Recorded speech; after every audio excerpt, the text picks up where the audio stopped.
Let's briefly touch on why one would want a LPVO. The LPVO is for the guy who wants one rifle, one optic, multiple capabilities, and doesn't want to compromise between close range speed and long range precision. I'll let you decide if that would be right for you. So let's look at the quick philosophy of use, using nut and fancy terms. I find the LPVO quite at home on, say, an AR-15 platform or something in a semi-auto platform, whereas you're going to want, the flexibility to run it close range. So something semi-automatic, ideally here in the US, AR-15. On something that I would say, bare minimum, maybe 12.5-inch barrel and approaching up to around an 18-inch barrel, though I feel like when you're getting into the 18-inch and something, a barrel that could allow that round to, specifically the 5.56, to stretch its legs a little more, I feel like you would probably want to step into a medium power optic, or even, something above that with even better glass, just to bring home the precision at those ranges, because, a gnat fart can move the 5.56 rounds, especially at that range. But something like a general purpose carbine, shit hit the fan without rule of law rifle, where you kind of want that multiple capability at ranges, and you're going to be in varying terrain, varying ranges, and roving the apocalypse. And then also something like what I use it for here is more of a DMR/recce rifle, where you can kind of flex your role. You can kind of still stick with being a rifleman if you need to be and kick doors or whatever, though I don't exactly recommend that. But you can still, run it at close range reliably. And you can also plant, go prone, and just observe and watch, cover an area, and take some way more accurate shots than you would be able to take with a red dot. And why do I say that? Well, red dot without magnification, it's going to be very hard to PID, to identify your target at range. Whereas you have something here with pretty damn good glass, and at 8x magnification, you can pretty much make out what you're going to be taking shots at, and you can take very precise shots. Let's get into the price point. Right now, because of the price point, mainly the street price, it's hard to nail down where the Strike Eagle 1-8 fits in. I chose this optic mainly because price point and it being an upgrade over my cheaper UTG 1-8 is featured back in the Minuteman Mark I video that I'd picked up because of a focus trip review a few years ago. Back when he was cool and did helpful reviews and not whatever it is he's doing now. I don't even know what to call it. My main issue with that optic, the UTG 1-8, and let me reiterate that it's still a great optic for a sub $200 budget. But sometimes we outgrow them. We outgrow some of the things that we're running. And the main issue, go back to it, with that optic was the weight and just the slight clunkiness of it, along with just the pure want for a little bit better glass quality and reticle system, which it had a BDC, but I wanted something a little better. And let me get here. So I had a meager budget of around $500, out looking for better optics. I stumbled across this lesser known, highly criticized website. I think they call it Palmetto State Armory. They tend to run big sales on different optics ever so often, and the Strike Eagle 1-8 Gen 2 came up for a nominal price of $299. That's it. And well, that's not all though. It also came with their sport mount that typically retails around $100, $140, sometimes under $100 street price. For this, I was looking hard at like a Sig Tango 6T MSR, some of the Swamp Fox variants, and what is it? Some of the primary arms variants. This was right around the same time frame that the red dot, the fiber reticle primary arms came out. And before this point, I'd not owned a Vortex anything, and oddly at the time, gun snobs like Bodkin and the like on Reddit tend to thumb their nose at anything Vortex. So this definitely, speaking on that, this definitely made me want to click the buy now button. Is this optic as good as its Razor variant? No, but it's pretty damn close. I'll even go as far to say it can run with the lower tier AccuPoints by Trijicon and Voodoo Zeotech, aside from it being second focal plane. Yes, it can run with them for a third of the price, the street price on those. I'm not saying it's better by any means than those LPVOs. They have much better glass that's going to net you better clarity at distance, period.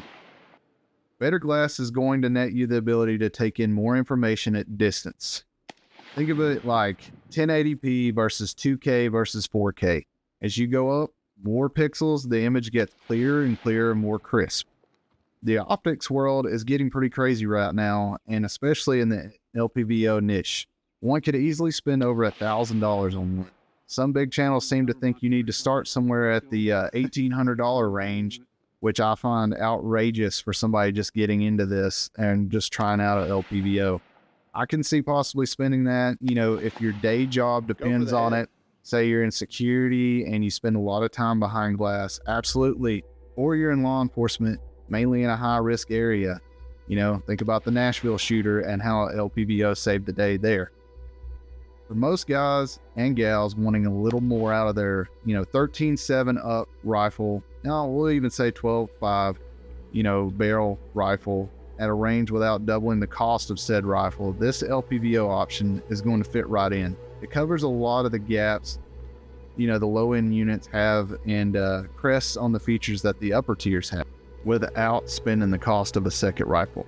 This is it. One rifle, one optic, no compromise. Now on the Vortex Strike Eagle 1-8 LPVO, let's start with the reticle.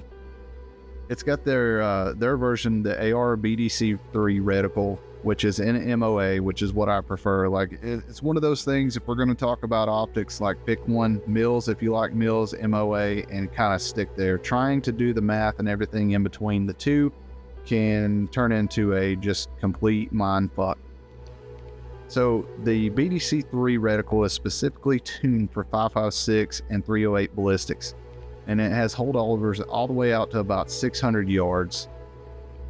And as you can appreciate here, this was shot pretty much early afternoon. It does have a daylight brightness. There's 11 different settings. Typically I won't run, it on unless it's just a low light situation, but it's there. Maybe the daylight brightness would be good for the 1X or whatnot. It's all going to vary in your preferences and the way you train, but as you can see, I completely get it that Primary Arms new fiber sight, fiber optic, whatever they call it, is going to be a little bit better and more daylight bright. But it's going to get the job done on some of the brightest of days, just as you see here. It does, we'll talk about the accessories. The way it's offered here that we're going to get into, it does feature a throw lever that comes with it. You're definitely going to want to thread lock it on. It can come loose. It's pretty loosely put in. At least mine was. Your mileage may vary. And the package does come with the mount. The mount is pretty good. Just pay attention to torquing it down. Use Loctite. Don't gorilla torque it down and mess up your screws like I did to the previous optic that was on here and have to gingerly drill it out to get the old optic off. The magnification here is 1 to 8x. The objective lens diameter is 24 millimeters. Tube size for the mount is 30 millimeters. Our field of view is 116.5 feet at 100 yards. That's at the 1X. Now 14.4 feet at 100 yards on 8X. Our eye relief is around 3.5 inches, and that's what I find true. The eye relief is pretty good and generous. With that 8X, you're probably going to have to come in a little more, but for a carbine length butt stock, it is perfect. The adjustments are half MOA, and I want to talk about the turrets here. They're not as positive click as I would like there to be, so that's, kind of falls under a con, because and another thing is they are covered, so they do have turret caps. So you're not going to get a crazy good positive click on it. That's something I would like to see better on it, but for the price point here, I'm not going to exactly complain like crazy, because it just makes it nice. Like if you don't want to, come out of your position, your rifle, and make your turret adjustments, by looking at it to make sure you're actually moving it. It's better whenever you're trained in and you can just kind of hear the click and dial. So the travel per rotation is 44 MOA. The max elevation adjustment is 140 MOA. The max windage is 140 MOA. And the parallax is fixed at 100 yards. It's about 10 inches long. It weighs 1.1 pounds or 17.6 ounces for those guys that like to count. It does have a CR 2032, and it also comes with a spare one that's in the turret cap, which is kind of cool. So you can keep a backup there on board with the scope. It is O-ring sealed and nitrogen purged, so it is somewhat waterproof and fog proof. I've not had any issues. Just know that, if you take it out of your air conditioned house into the southeast, really hot humidity weather, you may get some fogging up and condensation or whatnot. Let's briefly touch on some pros and cons. So it does have a pretty versatile magnification. For the most part, the 1X is true for CQB. I can run it and shoot with both eyes open, pick it up just good. I am cross-eye dominant, so I don't always run both eyes open, but I try to train with it. I just don't want to run the gun left-handed. I am left-handed, but I've always learned to shoot right-handed. I can shoot ambidextrous, but the way gear and everything is, it just works out better right-handed. And the 8X for mid-range precision, so it's a 1-to-8. I feel like this is a very solid move for, just a medium caliber mid-range rifle. The reticle is perfect. As you can see, I was taking shots out past 300 yards, no issue, ringing still. This was with their preferred 50-yard zero. So that's something I messed up when I first got this, and I didn't research the reticle as much because I was used to the other optic, and I just automatically assumed 100-yard zero like everything else. No, Vortex wants you to zero this for a 50-200. That will get your bullet drop compensation on line with each other. That's something I noticed when I shot, a few rounds out to 200 yards. When I did that 100-yard zero, is I had a significant drop. And my reticle, whenever I started stretching out beyond 200 yards, they were not lining up. And so if you want to accurately use the bullet drop compensator, you need to zero at 50 yards and then go and confirm at 200, dial it in. Let's talk about while we're talking about zeroing, let's talk about another con here. And that's going to be that this is second focal plane. Now, when we're zeroing, and you're zeroing at your 50, you need to be dialed into the 8X magnification. Or if you, for whatever reason, you get an optic and you just don't like the distortion or whatever that it has at 8X magnification, I didn't find many with mine, you want to zero at the max magnification you plan to be using. So when you're zeroing your rifle in 50 yards, 8X, if you want it all the magnifications. Let's just make that clear, this being second focal plane versus first focal plane, where first focal plane, the reticle gets bigger as you zoom in, gets smaller as you zoom out. This is not that. That's part of more why it's on the cheaper budget side, but this is still a great optic, and it's a little bit more robust and durable because of that. A lot of first focal plane budget optics are a little bit more fragile, especially with the reticle system. So that touches on the other pro here. It's built pretty tough, and the price to performance is one of the best values of an LPVO under $500. I'm going to say the best. And it's built pretty tough for what it is. Like when you pick it up, you can tell it's not just some, Amazon Chinesium special. You can tell they care, there's quality control there, and it's thought out. Let's get into the actual cons. We mentioned that it is second focal plane. This is not always necessarily a con for everyone. Some people prefer one or the others. I'm just generally getting to the point where I prefer more of first focal plane, but first focal plane does have its drawbacks. For an LPVO, this being a 1-to-8, it's a little heavier if you're used to a 1-to-4, 1-to-6. It's going to be a little heavier. It's not quite as heavy as most of the 1-to-10 LPVOs out there that can be absolute tanks, and I think we're dipping into the 1 to 12 LPVOs now. But I mean, it's going to be heavier than a red dot. Is it going to be as heavy as a red dot magnifier combo?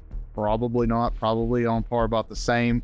And you know, the lightest magnified optic setup you could probably get is a prism. We've covered now with this video, we've covered 3 of those topics. So definitely check those out and explore them if you're just looking for an optic for your Minuteman rifle.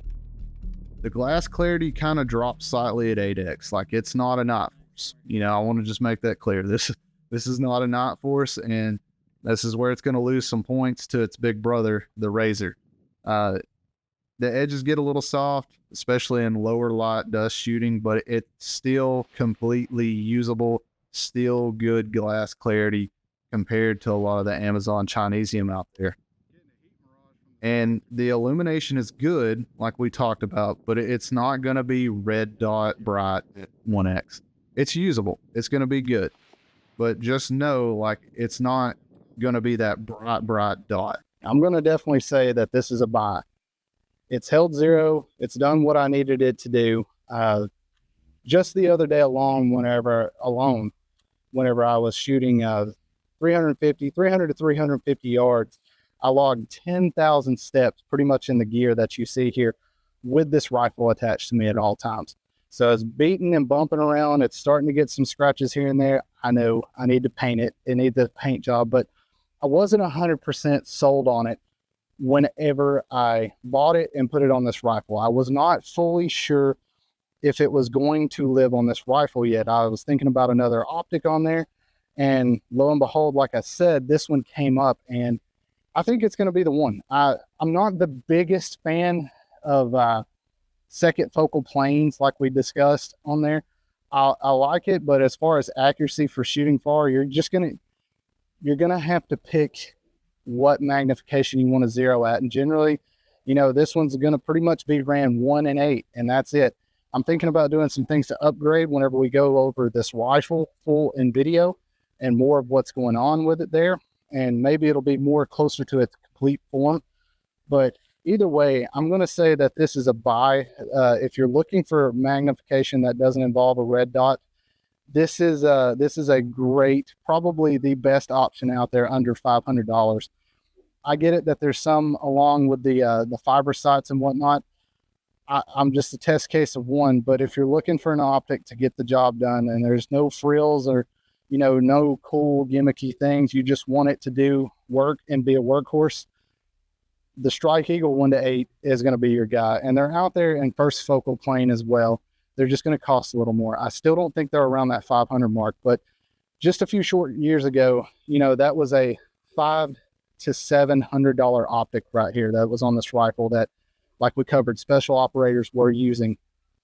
And I just, for recon purposes, especially area recon, rucking and whatnot, this rifle has gone along with me, and it's definitely one to look at. I could sit here and beat a dead horse with you guys, but either way, if you're looking for a solid optic for your rifle and you want more, this is the one to go with.